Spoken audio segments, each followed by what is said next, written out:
கர்த்தருடைய பரிசுத்த நாமத்துக்கு மகிமை உண்டாகட்டும்.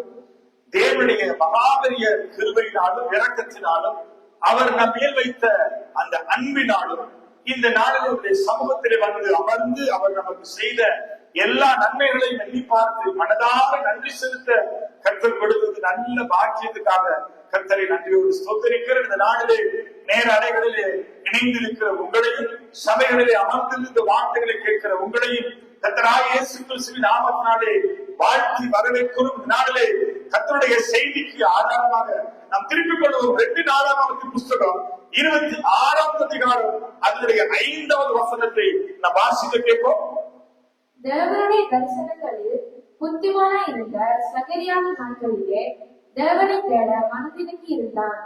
அவன் கர்த்தரை தேடின நாட்களில் தேவன் அவன் காரியங்களை வாய்க்க செய்தார். இந்த காலை வேளையில் ஆண்டவருடைய சமூகத்துல நிற்கிற உங்களை பார்த்து சொல்லுகிறேன், இன்றைக்கு அநேக கிறிஸ்தவனுடைய வாழ்க்கையில காரியங்கள் வாய்க்காதபடிக்கு அவர்களுடைய பல காரியத்துல தோல்வி அடைந்தவர்களாய், பல விதத்துல அவர்கள் அங்கலாய் கூட பல நேரங்களில் தான் கையிட்டு செய்த காரியங்கள், தன்னுடைய மன விருப்பங்கள், தன்னுடைய எதிர்பார்ப்புகள் சந்திக்கப்படவில்லையே, இப்படி பல காரியங்களை குறித்து அவர்கள் கவலைப்பட்டு கலங்கி நின்று கொண்டிருக்கிறதை நாம் அறிகிறோம். ஆனால் இந்த வார்த்தைகளிலே இங்கே வேதம் சொல்லுகிறது, இங்கே சகரியாவின் நாட்களில் தேவனை தேட மனதிறங்கி இருந்தார்.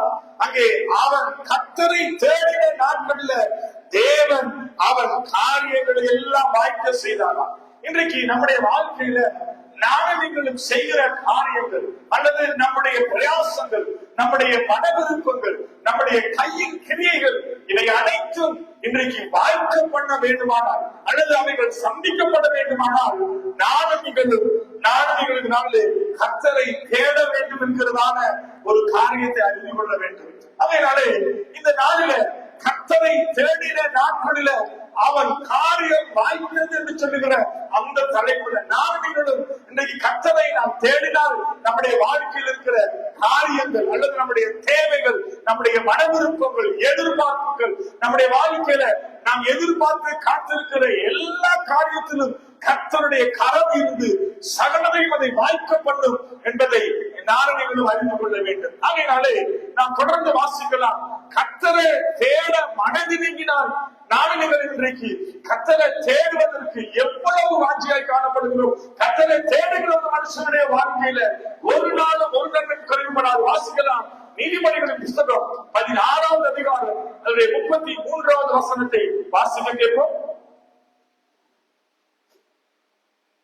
சீட்டு மடியிலே போடப்படும், காரிய சித்தியோ கர்த்தரால் வரும். காரிய சித்தியோ கர்த்தரால் வரும். இன்றைக்கு எந்த காரியத்துல நீங்க செயல்பட்டாலும், எந்த காரியத்துல நீங்க இன்னைக்கு செயல்பட்டாலும் அல்லது எந்த காரியத்துல நீங்க இறங்கி இந்த காரியத்தை செய்ய வேண்டும் என்று சொன்னீங்க முன்னுக்கு வந்தாலும் அதனுடைய சித்தி அல்லது அதனுடைய ஜெயம் அதை வாய்க்க பண்ணுகிறது கர்த்தராலே மாத்திரம்தான். இன்றைக்கு அநேக நேரங்களில மாமிசத்துல, பலத்துல, நம்முடைய உற்சாகத்துல அல்லது நம்முடைய பலத்துல எல்லாவற்றையும் நாம் செய்ய பார்க்கிறோம். சில நேரங்களில் அவைகள் நமக்கு தோல்வியாய் காணப்படுகிறது.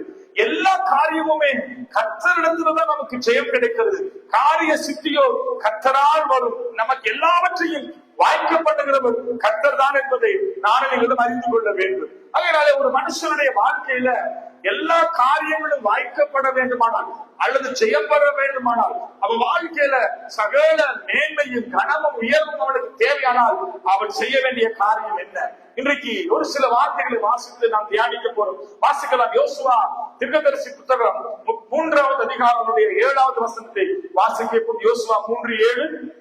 கர்த்தர் யோசுவாவை நோக்கி, நான் மோசேயோடு இருந்தது போல உன்னோடு இருக்கிறேன் என்பதையும் இஸ்ரவேல் எல்லாரும் அறிவுபடுத்து. இன்று நான் அவர்கள் கண்களுக்கு முன்பாக உன்னை மேன்மைப்படுத்துவேன். இந்த வசனங்களை வாசித்து பார்க்கிற பொழுது நீ கர்த்தரை முழு இருதயத்தோடு உண்மையாய் நீ தேட நீ மனதை இணங்கினால் அல்லது நீ தேடுவாயானால் கர்த்தர் உன்னை மேன்மையாக வைப்பான். ஒரு மனுஷனுடைய வாழ்க்கையில கர்த்தரை உண்மையாய் தேடுவானா, அவருடைய சமூகத்துல முழு இருதயத்தோடு உத்தமத்தோடு உண்மையாய் அமர்ந்திருப்பானா, தேவன் தேவனாய கர்த்தர் அவனை சகல ஜாதிகளிலும் மேன்மையாக வைப்பாராம். அதனாலே இந்த மேன்மையை பெற்றுக்கொள்வதற்கு நாம் என்ன செய்ய வேண்டும்? தேவனாய கர்த்தர் நம்முடைய காரியங்கள் எல்லாம் அங்கே வாய்க்கப்பட்ட அல்லது அவைகள் எல்லாவற்றிலும் எங்களுக்கு ஜெயம் பெற வேண்டுமானால், இப்படிப்பட்ட ஒரு உயர்ந்த மேன்மையை நாம் நீங்கள் பெற்றுக்கொள்ள வேண்டுமானால் நாம் என்ன செய்ய வேண்டும்? வேதத்திலே வாசிக்கலாம். ஏசாயா தீர்க்கதரிசி புத்தகம் 43வது அதிகாரம் 21வது வசனத்தை வாசிக்கலாம். ஏசாயா 43:21. இந்த ஜனத்தை எனக்கென்று ஏற்படுத்தினேன், இந்த ஜனத்தை எனக்கென்று ஏற்படுத்தினேன், இவர்களின் துதியை சொல்லி வருவார்கள், இவர்களின் துதியை சொல்லி வருவார்கள். இங்க ஆண்டவர் நம்மை மேன்மையாக உயர்த்தும் பொழுது தேவன் நமக்கு செய்த எல்லா மேன்மையான காரியங்களையும் எண்ணி பார்த்து நாம் அவரை துதிக்கிற ஜனங்களாய் மாறுவோம். அதனாலே நம்முடைய வாழ்க்கையில கர்த்தருடைய மேன்மைகளை நாம் அறியாதிருந்தால் அல்லது அவர் நம்முடைய காரியங்களை வாய்க்கப்படாதிருந்தால் நமக்கு தேவனுக்கு நன்றி செலுத்துவதற்கு அவரை துதிப்பதற்கு எந்த விதமான காரியம் நம்மிடத்திலே காணப்படாது. அதனாலே கர்த்தர் நம்மை அழைத்து மேன்மைப்படுத்தி நம்முடைய காரியங்கள் எல்லாம் வாய்க்க பண்ணி கர்த்தர் நம்மை தெரிந்து கொண்டார். எதற்காகனா, இந்த ஜனத்தை எனக்கென்று ஏற்படுத்தினேன், அவர்கள் என் துதியை சொல்லி வருவார்கள். கர்த்தர் உன்னை தமக்கென்று ஏற்படுத்தி கர்த்தர் உன்னுடைய காரியங்களை வாய்க்க பண்ணி கர்த்தர் உன்னை மேன்மைப்படுத்துகிற பொழுது நீ தேவனை துதிக்கிற ஒரு ஜாதியாய், ஒரு கூட்டமாய், தேவனை துதிக்கிற கர்த்தரை மகிமைப்படுத்துகிற ஒரு சந்ததியாய் அல்லது ஒரு குடும்பமாய், ஒரு தனி மனுஷனாய், ஒரு வாலிபனாய் நீ நின்று கர்த்தரை நீ துதிக்க வேண்டும். அதனாலே சங்கீதம் 1 அதிகாரத்துல அங்கே 1-3 வசனங்களை நாம் வாசிக்கிற பொழுது கர்த்தருடைய தேவனுடைய வார்த்தையை நாம தியானித்து இரவு பகலும் அவர் சமூகத்திலே காத்திருந்து அவர் நமக்கு கொடுத்த கட்டளைகள் என்ன? துன்மார்க்கனுடைய ஆலோசனை அடவாத, பாவியுடைய வழியில் இல்லாத, பரியாசக்கார உட்கார்ந்தத்தில் உட்காராத, கர்த்தருடைய வேதத்துல பிரியமாயிருந்து தேவனுடைய வார்த்தை மேல பிரியமாயிருந்து அவரோடு நடக்கிற மனுஷன் தான் சகலதையும் வாய்க்கப்படுவார். அவன் செய்வதுதான் வாய்க்கும் என்று சொல்லி வேதம் சொல்லுகிறது. ஆகையினாலே இந்த காலை வேளையில அநேக கிறிஸ்தவனுடைய வாழ்க்கையில என்னன்னா, அவங்க பேர் கிறிஸ்தவங்களா வாழ்ந்துகிட்டு இருக்கிறாங்க. காரியம் கைப்பிடி வருவதில்லை, காரியம் வாய்க்கப்படுவதில்லை, அவர்களிடத்துல எந்த மேன்மையும் இல்லை. அவர்கள் தேவனை உயர்த்துகிற ஜாதியாய் அல்லது தேவனை மேன்மைப்படுத்துகிற குடும்பமாய், ஒரு கூட்டமாய் அவர்கள வாழ முடியாது. காரணம் என்னவென்றால் அவர்களிடத்துல தேவனை மேன்மைப்படுத்தி ஆராதித்து துதித்து நன்றி செலுத்துவதற்கு கர்த்தர் செய்த காரியத்தில் ஒன்றும் இல்லை. பேர் கிறிஸ்தவர்களாய் ஏதோ சபைக்கு போறோம், ஏதோ கிறிஸ்தவர்களா வாழுகிறோம் என்று சொல்லி ஏதோ ஒரு பேர் கிறிஸ்தவர்களாய் வாழுகிற ஒரு கூட்டத்தை தான் இன்றைக்கு நம்மாலே காண முடிகிறது. ஆனால் ஆண்டவர் என்ன சொல்லுகிறார்னா, நான் உன்னை தெரிந்து கொண்ட, உன்னை முன்குறித்த, உன்னை எனக்கென்று ஏற்படுத்தின, நான் உன்னோடு கூட இருந்து நான் உன்னை ஆசீர்வதிக்க ஆயத்தமாக இருக்கிறேன். நீ என்னை தேடுகிற பொழுது, நீ உண்மையாய் தேடுகிற பொழுது உன் காரியங்கள் கைகூடி வரப்பண்ணும். கர்த்தர் உன்னை மேன்மையான இடத்துல உன்னை கொண்டு வருவார். இன்றைக்கு அந்த மேன்மையை பெற்றுக்கொள்ள கூடாதபடிக்கு பல தடைகள் பல கிறிஸ்தவ வாழ்க்கையில குடும்பங்கள்ல உண்டு. ஆகையினாலே ஒரு சில காரியங்களை மாற்ற நான் சொல்லிக்க விரும்புகிறேன். வாசிக்கலாம். உபாகமத்தின் புஸ்தகம் 28வது அதிகாரம் அதனுடைய முதல் வசனம். அநேகருக்கு தெரிந்த வார்த்தைகள், பல நேரங்களில் வாசித்திருக்கிறோம், பல தடவை இந்த இடத்துல இது குறித்து நான் பிரசங்கித்திருக்கிறேன். உபாகம புஸ்தகத்தை திருப்பினாலே 28ஆம் அதிகாரம்னாலே ஆண்டவர் வைத்திருக்கிறது சாபமும் ஆசீர்வாதமும் தான். ஆகையினால இதுல முதல் வசனத்தை வாசிக்கிற பொழுது அந்த வார்த்தை தெளிவாய் சொல்லுகிறது. ஒரு மனுஷனுடைய உயர்வுக்கு மேன்மைக்கு என்ன முதல் படி என்றால் வாசிக்கலாம். 28:1. இன்று நான் உனக்கு விதிக்கிற உன் தேவனாகிய கர்த்தருடைய கட்டளைகளின் படியெல்லாம், ஆண்டவர் நமக்கு கொடுக்கிற அவருடைய கட்டளைகளின் படியெல்லாம் செய்ய நீ கவனமாய் இருக்கும்படிக்கு அவர் சத்தத்திற்கு உண்மையாய் செவி கொடுப்பாயானால், அவருடைய சத்தத்துக்கு உண்மையாய் செவி கொடுப்பாயானால் உன் தேவனாகிய கர்த்தர் பூமியில் உள்ள சகல ஜாதிகளிலும் உன்னை மேன்மையாக வைப்பார். ஆண்டவர் சொல்றாரு, உன்னை மேன்மையாக வைப்பேன். பூமியில் உள்ள சகல ஜாதிகளிலும் உன்னை மேன்மையாக, நீ இருக்கிற இடத்துல, நீ வாழுகிற கிராமத்துல, நீ வசிக்கிற இடத்துல, உன் குடும்பத்துல, உன் உறவுகளுக்கு மத்தியில உன்னை கர்த்தர் மேன்மையாக வைப்பானா? எப்படி வைப்பார்னா, அவர் சத்தத்துக்கு உண்மையாய் செவி கொடுப்பாயானால் இன்றைக்கு ஏன் இந்த மேன்மை இல்ல தெரியுமா? கர்த்தருக்கு உண்மையாய் செவி கொடுக்கிறது இல்ல, வார்த்தைக்கு உண்மையாய் நடுங்கிறது இல்ல, வார்த்தைப்படி வாழ தங்களை ஒப்புக் கொடுக்கிறது இல்ல, வார்த்தைக்கு பயப்படுகிறது இல்ல, வார்த்தையை நேசிக்கிறது இல்ல, இந்த வார்த்தைக்கு உண்மையாய் செவி கொடுக்கிறது இல்ல, ஏனோ தானோங்கிற ஒரு ஜீவியம். அப்படிப்பட்டவர்களை கர்த்தர் எப்படி மேன்மைப்படுத்துவார்? வேதம் சொல்லுகிறது, அவர்கள் சத்தத்துக்கு உண்மையாய் செவி கொடுப்பாயானால் கர்த்தர் பூமியில் உள்ள எல்லா சகல சாதிகளிலும் உன்னை மேன்மைப்படுத்துவார். முதலாவது, கர்த்தர் உன்னை மேன்மைப்படுத்துவார். உன்னை மேன்மைப்படுத்துறது மாத்திரமல்ல, ஒரு காரியம் எல்லாத்தையும் வாய்க்க பண்ண அவர் விரும்புகிறார். இப்படிப்பட்ட காரியங்களை நம்முடைய வாழ்க்கையை நாம் பெற்றுக்கொள்ள வேண்டுமானால் நாம் என்ன செய்ய வேண்டும்? ஆகையாலே இந்த காலங்களில நானும் நீங்களும் இப்படிப்பட்ட மேன்மையை வாஞ்சிக்கிறோம், உயர்வை வாஞ்சிக்கிறோம், காரியமெல்லாம் கைபிடி வரணும் என்று வாஞ்சிக்கிறோம், ஜெபித்த உடனே பதில் வரணும் என்று வாஞ்சிக்கிறோம், எங்களுடைய தேவைகள் சந்திக்கப்பட வேண்டும் என்று வாஞ்சிக்கிறோம், என் காரியம் எல்லாமே எனக்கு ஜெயமாக இருக்க வேண்டும் என்று நாங்கள் வாஞ்சிக்கிறோம். ஆனா இவைகள் எல்லாம் பெற்றுக் கொள்வதற்கு நானும் நீங்களும் செய்ய வேண்டிய காரியங்கள் உண்டு. தொடர்ந்து நாம் வாசிக்கலாம். 2 நாளாகமும் 17வது அதிகாரம் அதனுடைய 4-5 வசனங்களை நாம் வாசிக்க கேட்போம். 2 நாளாகமும் 17:4-5. தன் தகப்பனுடைய தேவனை தேடி இஸ்ரவேலுடைய செய்கையின்படி நடவாமல் அவருடைய கற்பனைகளின்படி நடந்து கொண்டான். பாருங்க, இந்த வசனம் அழகா சொல்கிறது. தன் தகப்பனுடைய 2 நாளாகமும் 17வது அதிகாரத்துல அதனுடைய 4-5 வசனங்கள் தெளிவா ஒரு மனுஷன் எப்படி நடக்க வேண்டும், எப்படி நடந்தா அவனுக்கு ஆசீர்வாதம் என்பதை அந்த வேதம் நமக்கு சான்று கொடுக்கிறது. பாருங்க, மேல் 3ஆம் வசனத்துல கர்த்தர் யோசபாத்தோடு கூட இருந்தார்.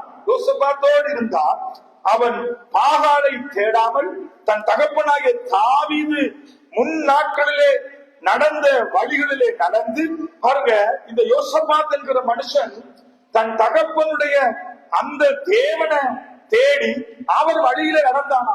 அங்கே என்னன்னா, யோசபாத் பாகாலை தேடல, யாரிடத்துல போனா எனக்கு மேன்மை உண்டாகும், யாரிடத்துல போனா எனக்கு ஆசீர்வாதம் கனமும் உண்டாகுறத யோசபாத் அறிந்திருந்ததுனால அவன் சரியாக தன் தகப்பனுடைய தேவனை அவன் தேடினான் என்று சொல்லி அந்த வார்த்தைகள் சொல்லுகிறது. ஆகையாலே தன் தகப்பனுடைய தேவனை தேடி இஸ்ரவேலுடைய செய்கைகளின்படி நடவாமல் அவனுடைய கற்பனைகளில் எல்லாம் நடந்து கொண்டான்.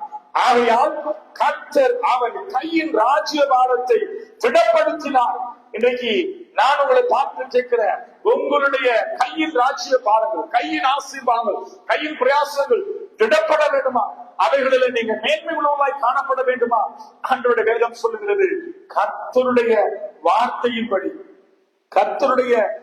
கர்த்தர் அவன் தேடினான் என்று சொல்லி அந்த வேதம் சொல்லுகிறது. ஆகையினாலே 2 நாளாகமும் 17ஆம் அதிகாரம் அதனுடைய 5வது வசனத்துல அந்த கடைசி பகுதியில பார்க்கணும். ஆகையால் கர்த்தர் அவன் கையின் ராஜ்யபாரத்தை திடப்படுத்தினான். யூதா கோத்திரத்தார் எல்லோரும் யோசபாத்துக்கு காணிக்கைகளை கொண்டு வந்தார்கள். அவனுக்கு ஐஸ்வர்யமும் கனமும் மிகுதியாய் இருந்தது. கர்த்தருடைய வழிகளிலே அவன் இருதயம் உற்சாகம் கொண்டது. அவன் மேடைகளையும் விக்கிர தோப்புகளையும் யூதாவை விட்டு அகற்றினான். அவன் எடுத்த பல முடிவுகள் அவனுடைய வாழ்க்கையில ஆசீர்வாதத்தை, மேன்மைய, உயர்வ கொண்டு வந்தது. அவனிடத்துல ஐஸ்வர்யமும் கனமும் மிகுதியா இருந்தது. இன்றைக்கு ஏன் கிறிஸ்தவனுடைய வாழ்க்கையில ஐஸ்வர்யம் இல்லை தெரியுமா? ஏன் கிறிஸ்தவனுடைய வாழ்க்கையில நிறைவு இல்லை தெரியுமா? அவர்கள் தேவனை முழுமனதாய் தேடாம அல்லது தேவனை தேடுகிறதுல அவர்கள் மனதிறங்காதபடிக்கு ஏதோ ஒரு பாகாலை போன்ற பல தெய்வங்களை நம்பி கிறிஸ்துவை நம்புறாங்க, உலகத்தாரை நம்புறாங்க, உலக காரியங்களையும் நம்புகிறார்கள். இவன் அங்கே பாகாலை நம்பாதபடிக்கு கர்த்தரை நம்பினான். கர்த்தர் அவன் காரியங்கள் எல்லாம் கைகூடி வர பண்ணினார் என்று சொல்லி இந்த வேத வார்த்தைகள் நமக்கு சான்று கொடுக்கிறது. ஆகையினாலே வார்த்தையை நீ தேடும் போது உன்னை ஐஸ்வர்யமும் கணமும் தேடி வரும். அது உன்னை உயர்த்தும். இந்த வார்த்தைக்குள்ளதான் சகல ஐஸ்வர்யமும் கனமும் மேன்மை உயர்வை கர்த்தர் வைத்திருக்கிறார். ஒருவரின் சத்தத்துக்கு உண்மையாய் செவி கொடுப்பானால் ஆண்டவர் சொல்றாரு, இந்த சத்தத்துக்கு கீழ்ப்படுகிற ஒருவனை தான் சகல ஜாதிகளிலும் மேன்மையாய் வைப்பேன், ஐஸ்வர்யத்தை அவனுக்கு கொடுப்பேன் என்று சொல்லி வேதம் சொல்லி வாசிக்கலாம். சங்கீதம் 34வது அதிகாரம் அதனுடைய 4 தொடர்ந்து 10 வசனங்களை அங்கே வாசித்து பார்க்கிற பொழுது அங்கே தேவனாய் கர்த்தர் ஒரு காரியத்தை தெளிவாய் சொல்கிறார். நம்ம அநேக நேரங்களில வாசித்து தியானித்த பகுதிதான். வாசிக்கலாம். சங்கீதம் 34:4-10. நான் கர்த்தரை தேடினேன், அவர் எனக்கு செவி கொடுத்து. கர்த்தரை நீ தேடினா கர்த்தர் உனக்கு செவி கொடுப்பார். என்னுடைய எல்லா பயத்துக்கும் என்னை நீங்களாக்கி விட்டார். நீ கர்த்தரை தேடினா உன் வாழ்க்கை இருக்கிற பயம் நீங்களாகும். எதிர்காலத்தை குறித்த பயம், பிள்ளைகளை குறித்த பயம், ஏதோ ஒரு வியாதியை குறித்த பயம், ஏதோ ஒரு காரியத்துல பயந்து கலங்கி நிற்கிறியா? நீ கர்த்தரை நீ தனியா தேடுவாயானால் கர்த்தர் உன் வாழ்க்கை இருக்கிற எல்லா பயத்தையும் நீக்குவார். வாசிக்கலாம்.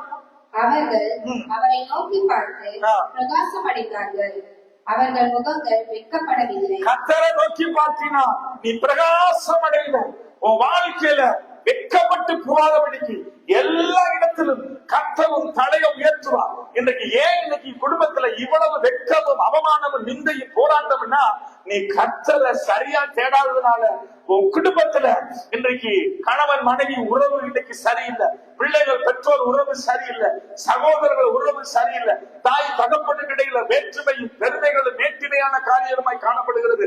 நாம் ஒவ்வொருவரும் முழு குடும்பத்தோட கர்த்தரை நாம் தேட ஆரம்பிக்கிற பொழுது கர்த்தர் நம்முடைய வாழ்க்கையில அவர்களை வெட்கப்படுத்தாதபடிக்கு கர்த்தருடைய நடத்த. வாசிக்கலாம் தொடர்ந்து. இந்த ஏழை கூப்பிட்டான், கர்த்தர் கேட்டு அவனை அவன் இடுக்கண்களுக்கெல்லாம் நீக்கி ரட்சித்தார். நீ கூப்பிடும் பொழுது கர்த்தரும் சத்தத்தை கேட்டு உனக்கு இருக்கிற எல்லா இடுக்கண்களிலும் இருந்து உனக்கு விரோதமாய் சத்துரு கொண்டு வரும் எல்லா திட்டங்கள் சூழ்ச்சிகள்ல இருந்து கர்த்தர் உன்னை விடுவித்து நீங்களாக்கி உன்னை ரட்சிப்பார். வாசிக்கலாம் தொடர்ந்து.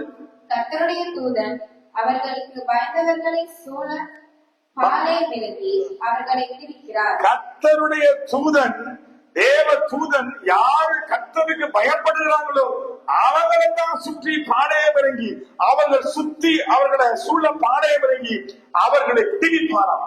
நீ எதெல்லாம் பயந்து கவலைப்பட்டு கலங்கி நிற்கிறியோ கர்த்தருடைய தூதர்கள் உனக்காக அனுப்பப்படுவார்கள். அவர்கள் உன்னோடு கூட இருந்து யுத்தம் பண்ணுவார்கள்.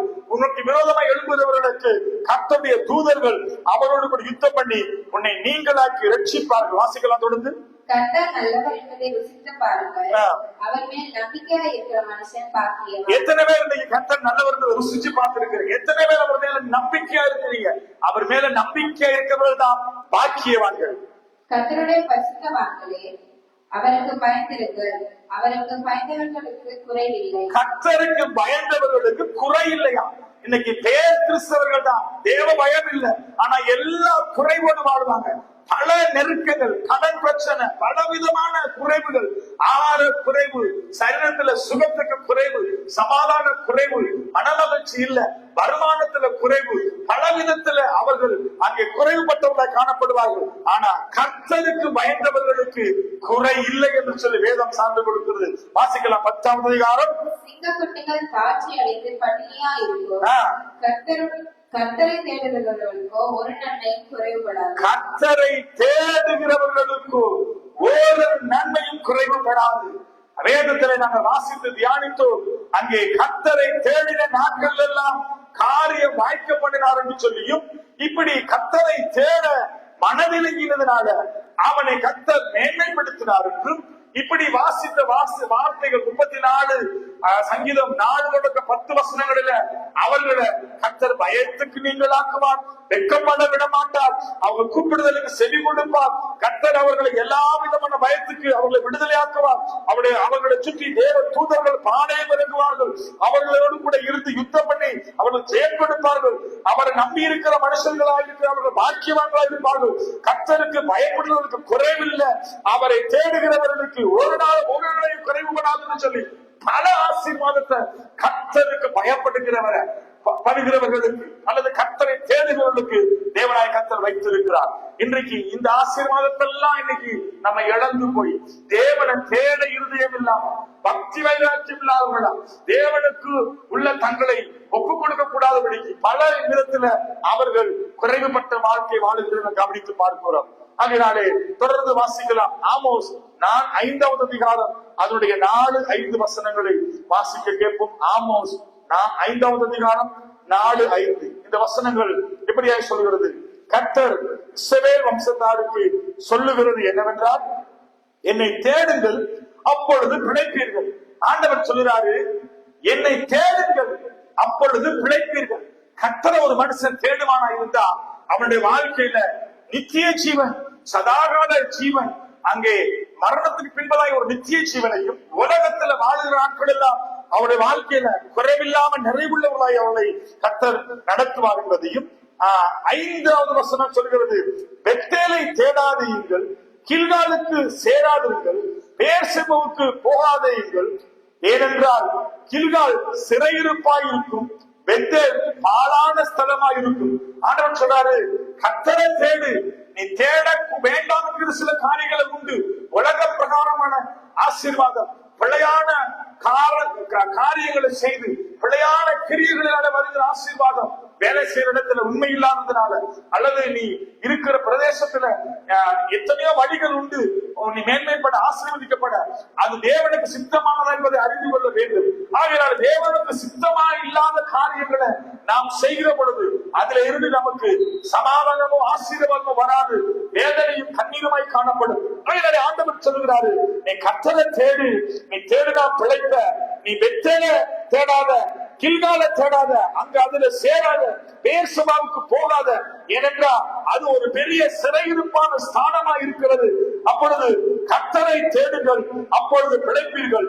இல்லாவிட்டால் பெத்தேலிலே இருக்கிற ஒருவராலும் அழிக்கப்படாதபடி அக்கினி அங்கே யோசேப்பின் வீட்டிலே பற்றி அதை பட்சிக்கும். ஆண்டவர் சொல்றாரு, நீ கர்த்தரை தேடு.